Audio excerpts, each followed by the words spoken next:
speaker. We have Dr. Merlina Panganiban. She is a senior lecturer at the University of the Philippines School of Urban and Regional Planning and the Urban Development Officer of the City Government of Makati. She leads key city initiatives as officer in charge of the Information and Communications Technology Office, vice chairperson of the Makati SDG Special Committee, and chief editor of both the Voluntary Local Review and Makati Atlas. Recently appointed as Makati's Data Protection Officer, she drives efforts in SDG localization, community resilience, and data governance, aligning local action with global sustainability frameworks. A registered and licensed environmental planner and certified BERDE, or Building for Ecological Responsive Design Excellence professional, she also serves as a PRC CDP Council of Environmental Planning Monitor. She earned her doctorate in urban and regional planning from UP SERP, a master's in information management from Ateneo de Manila University, and a bachelor's in industrial engineering from Adamson University. She has further completed executive programs at the Asian Institute of Management on strategic disaster risk management and leadership, project development and management for climate and disaster resilience, transforming the futures of peace and order, and public housing modernization. Currently, she is president of both the Philippine Institute of Environmental Planners NCR chapter and the Metro Manila Planning and Development Officers Association Incorporated, also known as Metro Planado. Let's all welcome Dr. Panganiban. Dr. Panganiban? Thank you, Ms. Claude, for that introduction. Allow me to share my screen. You may go ahead, ma'am. Thank you. Good morning, everyone. Is my audio clear? Yes, ma'am. And my screen is also clear? Good morning, everyone. I'll be presenting for today the journey to housing for all as an journey, di ba? Nag-travel.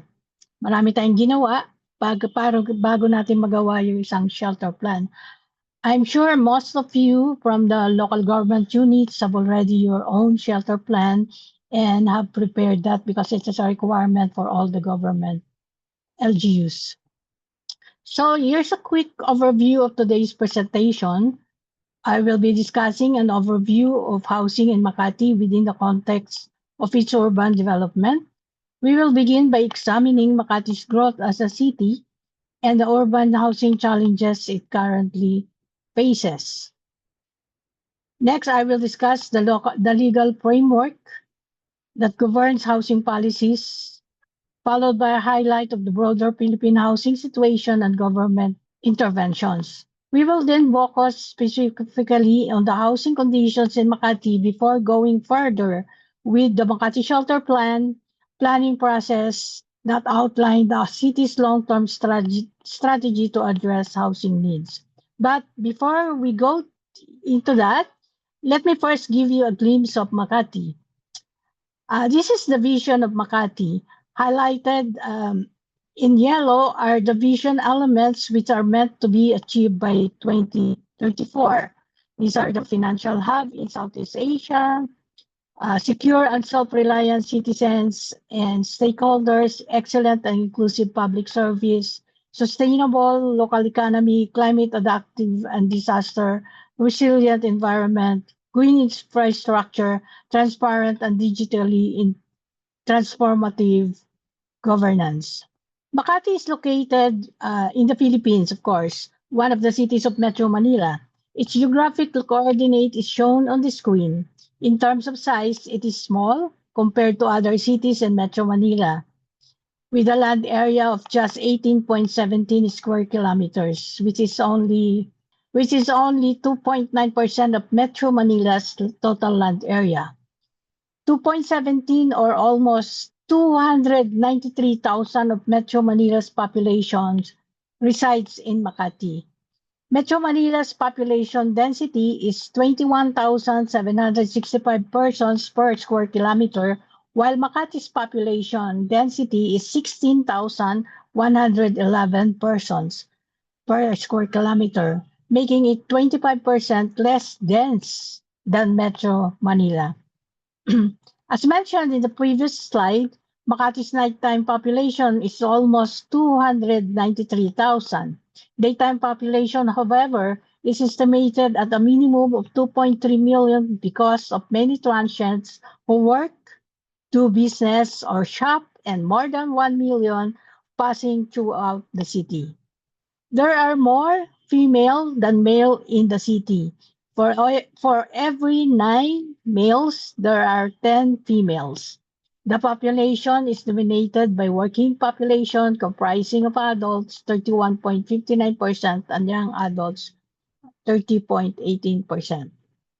With a population growth rate of 1.75%, Makati's nighttime population is projected at 373,221 by 2034. More than one-third of the city's land use is residential and another one-third are commercial and special uses. Although yung residential naman, hindi natin masasabi lahat ng residential kasi we allow naman the use of residential na 45% to be commercial and 55% which is the primary use na residential. So, but then the land use, ganun po siya minimeasure. So more than one-fifth is being used for infrastructure, utility, transport, and services, and the rest are for other land uses. Makati is one of the densest LGU in the Philippines in terms of building, equivalent to 15.07 structures per hectare.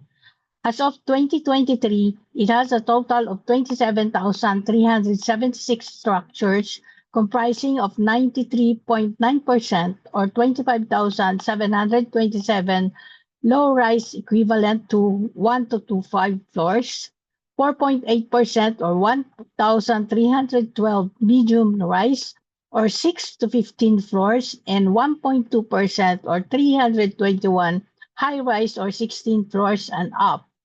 Towering at 259 meters, the PBCom Tower, located at the corner of Ayala Avenue and Rufino Street, is the highest building in Makati and for more than 18 years the highest in the country. But in 2018, it became as the second highest when Grand Hyatt Hotel in BGC at 312 meters was completed. Makati City's strategic urban growth is driven by its compact development, ensuring efficient services, infrastructure, and transit adaptability. As the country's premier business hub, the Makati CBD continues to attract high-value investments, strengthening its position as a top financial center in Asia. Its well-connected transport network enhances accessibility and sustainability, integrating major expressways, railway expansions, and future mass transit systems. Beyond the CBD, satellite commercial centers stimulate economic activity, while low-density residential villages help balance urban development and preserve green spaces. Underpinning this progress is Makati's highly effective local government, which employs strategic planning, interdepartmental collaboration, and private sector engagement to maintain its global competitiveness. Through visionary governance and sustainable initiatives, Makati remains at the forefront of urban excellence. Urbanization in Makati has led to housing shortages, congestion, land scarcity, and vulnerability to disasters.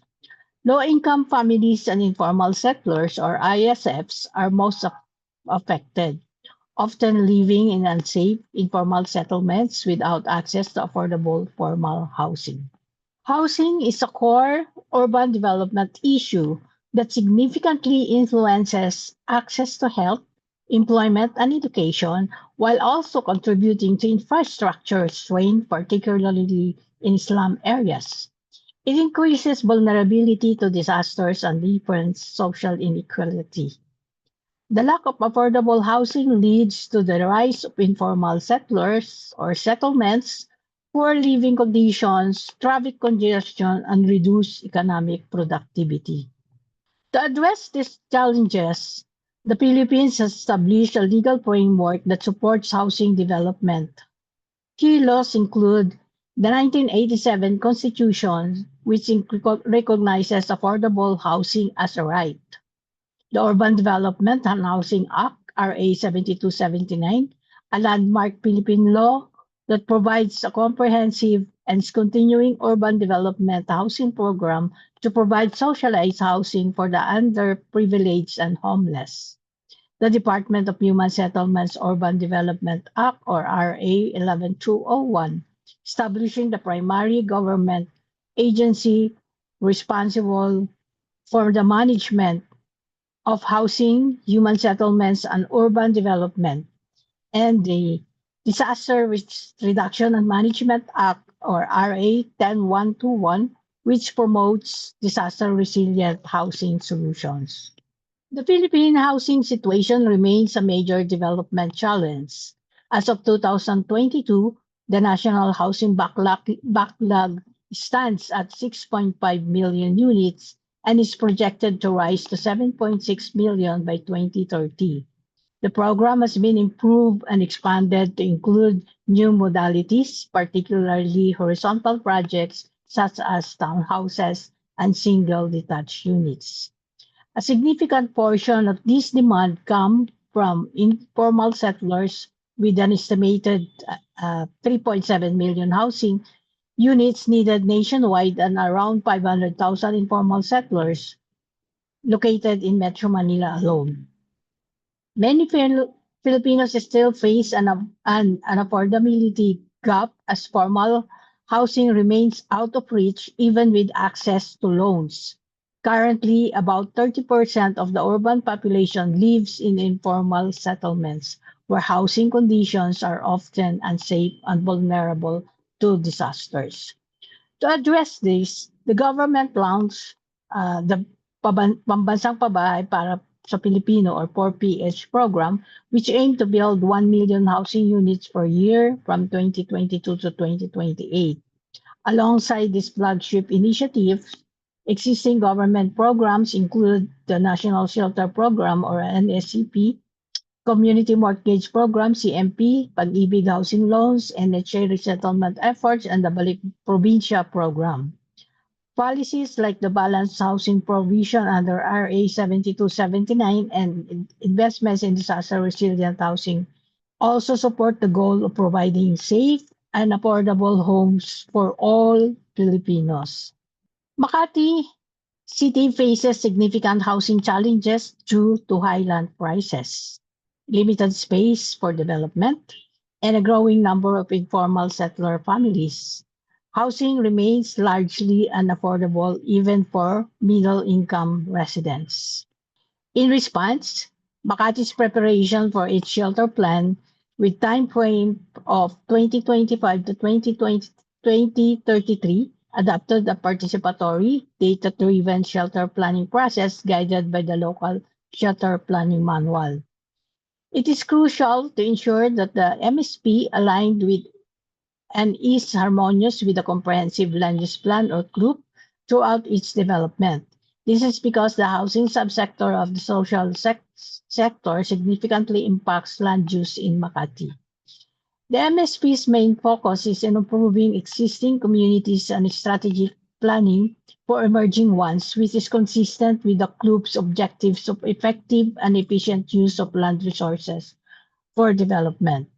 The Disaster Risk Reduction and Management, or DRRM plan, and the Local Climate Change Action Plan are crucial resources in the development of the MSP because they prioritize the safety of affected families and address the risks and vulnerabilities of the city to various hazards. By integrating these principles, the MSP can be instrumental in fostering resilient and secure communities. A series of consultative workshops held between January and May 2024 identified key issues such as data gaps, affordability challenges, implementation barriers, and the need for inclusive planning beyond ISFs. These insights shape the Makati Shelter Plan, or MSP, which envisions a resilient and inclusive city where all residents have access to secure, affordable, and decent housing. Makati is one of the Philippines' major urban centers, home to a household population of around 89,638. The city continues to experience steady population growth over the last 2 decades, driven by its role as a financial and commercial hub. This increasing population translates into greater housing demand, posing both opportunities and challenges for urban development. Makati also serves as one of the Philippines' major financial and commercial hubs, making it a center for employment generation. This has become one of the considerable drivers in Makati's large daytime population. As Makati continues to grow, population density also rises. Currently, there are about 161 persons per 10,000 square meters. The most densely populated barangays are Pio del Pilar, Singkamas, and Tejeros. The high density affects the availability of space for housing and other essential urban services, underscoring the need for efficient land use and innovative housing solutions. Housing demand is growing, but land is limited. This results in increased competition in access to housing services and increased housing and property values. As it is, Makati's land prices are already highest in the country. As a result, housing is in highly urbanized cities such as Makati become less affordable for individuals and families, especially those with lower income. As of 2025, there are 1,766 informal settler families which lack secure tenure, wherein 76.46% are located in privately owned properties. National infrastructure projects that will pass through Makati City, such as the North-South Commuter Railway or NSCR, will affect households in the locality. When the NSCR is pushed through, and I think they have already started the demolition, it is estimated to evict 1,328 households in Makati, and the relocation is mandatory. Furthermore, Makati City has 931 doubled up households computed by multiplying the data on housing house stock with the percentage of households for every dwelling unit. This table shows growing dependence on rental housing and reduced home ownerships, particularly affecting low to medium to middle income families.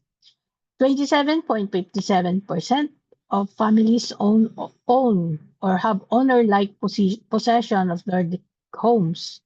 30.43% live in rented homes, indicating affordability constraints.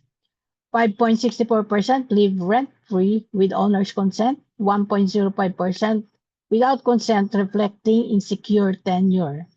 31.55% did not report housing status, pointing to gaps in data. So ang laki po ng impact nito kasi 31.55%, almost more than one-third ang hindi nag-report ng housing status. Most probably ang analysis namin dito more on the private villages. So given the significant percentage of families in rental or informal living arrangements, Makati's housing policies should focus on expanding affordable housing, improving tenure security, and creating pathways to home ownership. Formalizing informal housing arrangements and addressing barriers to home ownership through financing options and inclusive housing policies will be essential to reducing the housing gap and improving stability for all residents. Makati has made gains in reducing the absolute number of ISFs, but the decline in ownership and persistent reliance on rental arrangements highlight housing affordability and tenure security challenges. From 2011 to 2019, Makati relocated 2,048 ISF to off-city sites in Cavite, Rizal, and Laguna to provide safer permanent housing. About 57% or 13 of the barangays are flood-prone and 87% face liquefaction risk. This highlights the need for climate-resilient housing. Based on these realities, Makati continues to accumulate housing needs, particularly among low and middle income families. Aside from the population increase, some of the factors like households affected by infrastructure projects and potentially displaced due to climate change and ISFs in different circumstances continue to contribute to accumulated housing need. As a baseline data for the preparation of the shelter plan, an affordability survey was conducted by the technical team. This was performed to provide insights into potential relocation strategies for ISFs, displaced households, and renters transients, and to determine future housing needs due to population growth. It delved into the income and expenditure patterns of households to establish their financial capacity in the light of the proposed housing options. Regarding the perception of the respondents in relocation, 87.97% of the respondents stated that they were willing to be relocated as long as the relocation offered tenure of security and improved the general quality of life of their families. However, this comes with a caveat that 73.68% of the residents indicated that they wish to remain Makatizens or for the rest of their lives, given their appreciation of the benefits accorded to being Makatizens.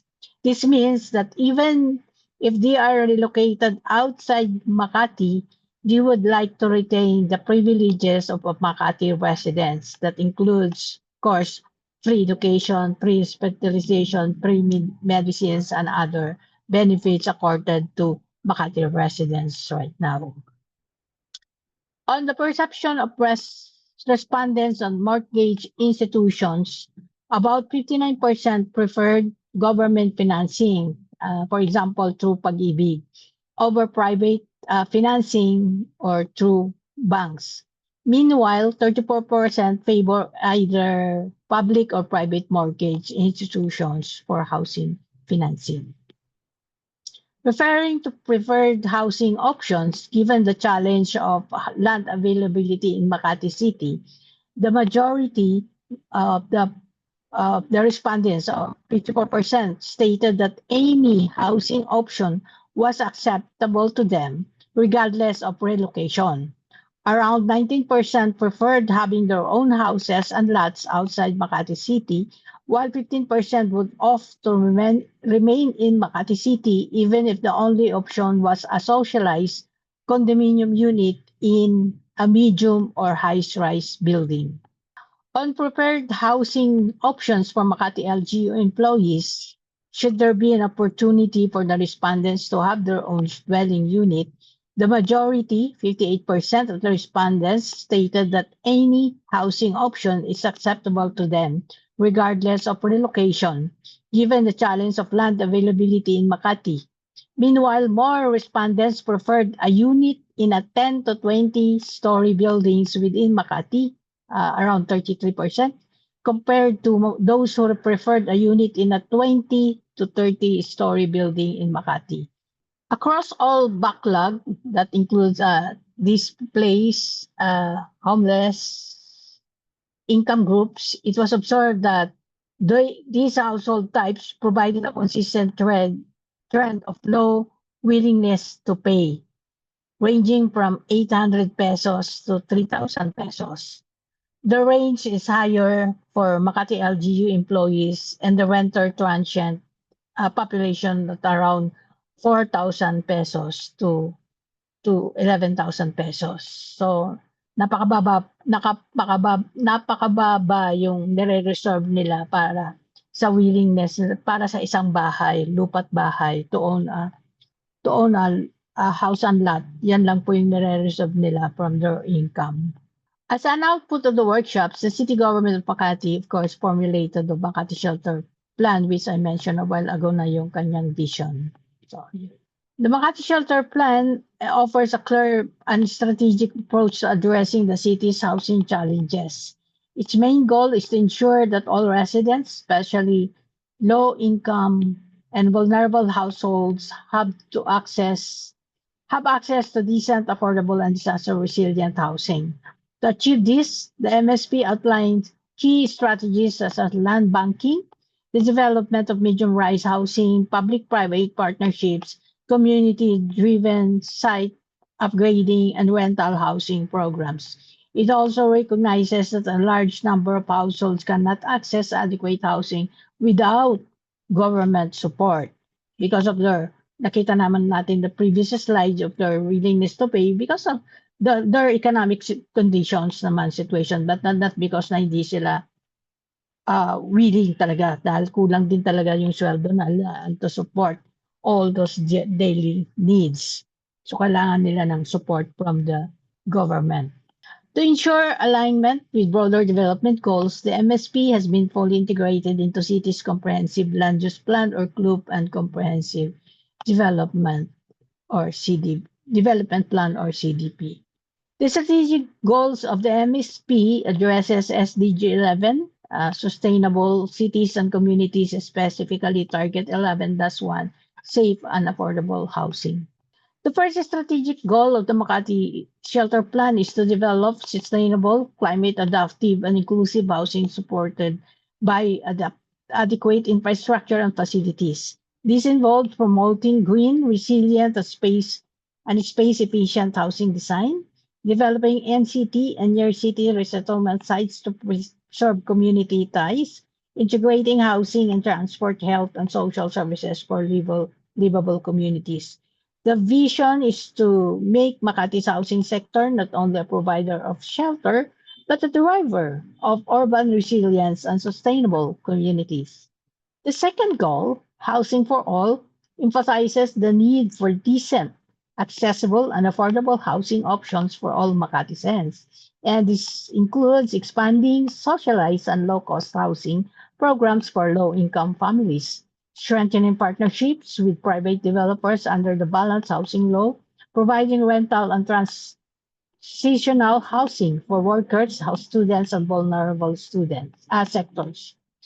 Ultimately, the goal is to ensure that no resident of Makati is left without a safe and secure place to live. The third goal is to strengthen institutional mechanism for efficient implementation of housing programs. This includes enhancing the capacity of the Makati City Housing and Urban Redevelopment Board to coordinate housing policies and projects, aligning local shelter initiatives with national programs under the DSUD, SFFC, and NHA, establishing monitoring systems for housing project performance, transparency, and impact. This will ensure that the city's housing programs are well coordinated, efficient, and sustainable. Now, let me show you the summary of the housing requirements as computed.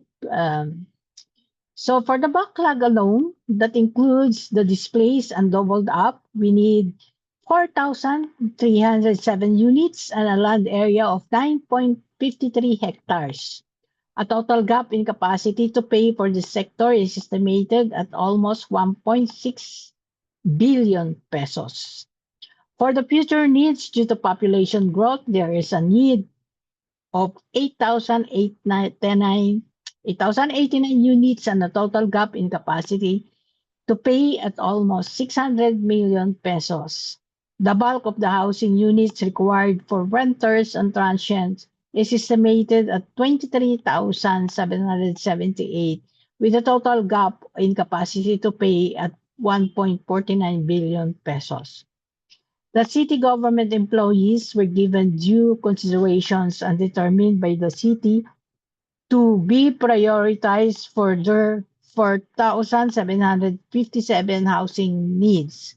Looking at the data presented, Makati should take an innovative solutions to address the housing facilities for the renters and transients. So makikita natin dito sa table na yung napakalaking pangangailangan talaga namin i-address ay yung renters and transients. Actually, hindi lang sa housing yan, sa lahat ng services ng Makati. Talagang yung kung nighttime population lang yung inaasikaso namin, wala kami masyadong problema. Sobra-sobra pa yung revenue namin to support the nighttime population. Pero pag sinamot mo talaga yung daytime population, napakalaki po ng impact. So makikita na lang natin dito sa number of units or housing needed, ang laki ng difference kung nandyan yung transient, yung renters and transients. Anyway, kailangan natin naman i-provide kasi nandito sila sa Makati. So in summary, di ba? Based on the type of affordable housing options considered for each population growth, the land demand was determined. So may mga kasi iba-iba naman yung requirement ng yung sa mga ISFs na i-relocate sila more on apartments or row houses, off-site relocations. And then yung mga renters, syempre dapat on-site kasi nandito nga sila, pumupunta nga sila dito para mag-work. So kailangan mga on-site sila. And then or even the city government employees, dapat mga on-site yung housing. So in total, so imagine niyo 64 condominium buildings are needed for the 40,931 beneficiaries. So 60 more medium-rise condominium buildings. So vertical na yung namin kasi alam niyo naman na built up na yung sa uniqueness ng Makati is built up na. Wala na po kami mga bakanting lupa or land to develop. So kailangan niya itong 64 condominium is kailangan ng 9.14 hectares of land being located off city and 6.60 hectares located in city. A total cost of around 41.9 billion is required to accommodate all target beneficiaries with an approximate subsidy amount of 3.8 billion pesos. So, ganun po kalaki yung kailangan namin sa Makati para ma-address itong housing needs for all, housing need, para maibigyan lahat yung na-identify na beneficiaries ng Makati Shelter Plan. Kasi yung Makati Shelter Plan po namin ay hindi lang para sa informal settlers, hindi lang para sa informal settler families. Kung makikita nyo, kinonsider namin lahat yung beneficiaries, including the renters and transients.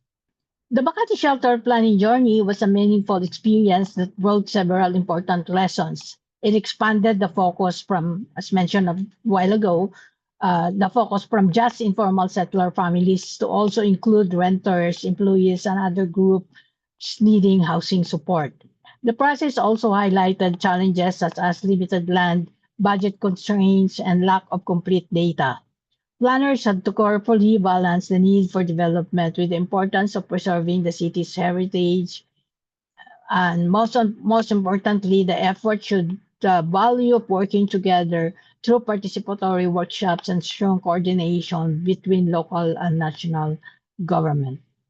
Key lessons include the importance of strong leadership, sufficient funding, and stakeholder engagement, as well as the need to embed disaster resilience and inclusivity in urban planning. Moving forward, Makati aims to expand vertical housing, constructing medium-rise and perhaps medium high-rise, pero sobrang mahal na yon kung i-consider natin high-rise structures due to limited land supply. Makati aims to forge partnerships or joint ventures with private sectors, developers, other government agencies, that's, for example, GSIS, Pag-ibig, DSUD, SGC, to offer shelter options with varying financing scheme and cater to different types of employees and renters.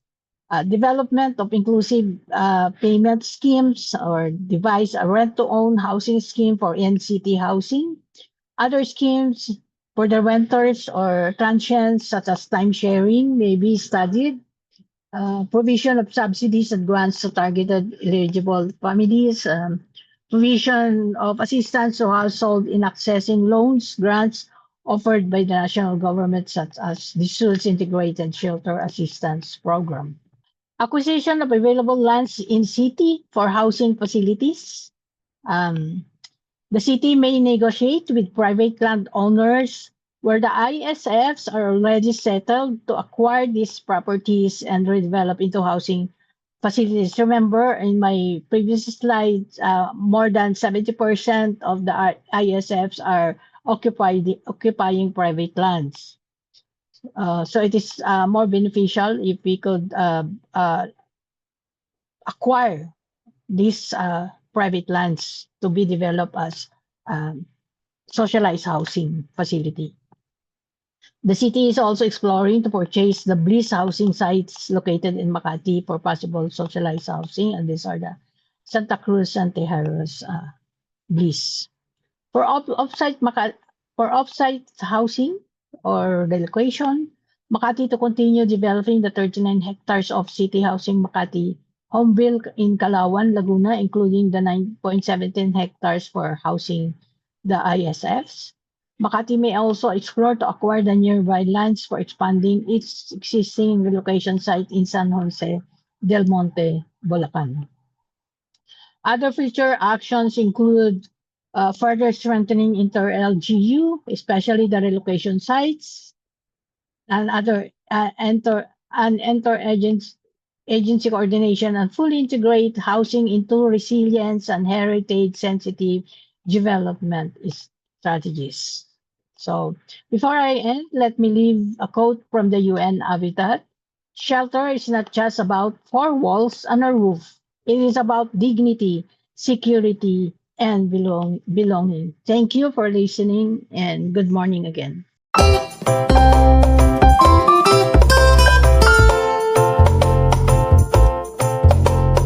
City housing development, does this take into account social friction of long-time residents to the growing gentrification of local communities due to incoming population migration to the cities? Maybe we can invite Ma'am Panganiban to answer this question. Yeah, tinitake into consideration naman yung yung social friction. Actually medyo issue nga yan kasi like yung may mga hindi naman sa ano 'di ba kasi yung informal settlers or low income families isasama mo siya dun sa mga medium or middle income families, medyo mayroong issue yun When we were planning for a project for a medium high-rise building na for